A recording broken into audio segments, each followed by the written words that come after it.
ഓഫീസുകളും കടകളും സുരക്ഷിതം സൂക്ഷിക്കാനുള്ള സംവിധാനമുണ്ട്. ആരെങ്കിലും കുഴപ്പക്കാർ വന്നാൽ കടത്തിവിടാത്ത രീതി. എന്നാൽ നമ്മുടെ മനസ്സിൻ്റെ എല്ലാ വാതിലുകളിലും കുഴപ്പക്കാർക്ക് വേണ്ടി തുറന്നിരിക്കുക. കുഴപ്പക്കാർ വന്ന് വിലപിടിപ്പിപ്പുള്ളവരൊക്കെ അപഹരിച്ചുകൊണ്ട് പോവാണ്. എന്താണ് കുഴപ്പക്കാർ? ചിന്തയാണ്. അപഹരിക്കുന്നതാണ് ശാന്തി. ഇതുപോലാണ് നമ്മുടെ സ്ഥിതി.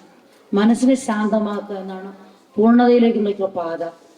ഇന്ന് വിദ്യാഭ്യാസ ചിന്തകളെ വളർത്താനും വിശകലനം ചെയ്യാനാണ് പഠിപ്പിക്കുന്നത്. ചിന്തകളെ അടക്കി മനുഷ്യനെ നിശ്ചലാക്കാൻ പഠിപ്പിക്കുന്നില്ല. ഇങ്ങനെ എങ്ങനെയിരിക്കും? വണ്ടി ഓടിക്കാൻ മാത്രം അറിയാം, നിർത്താൻ അറിഞ്ഞു.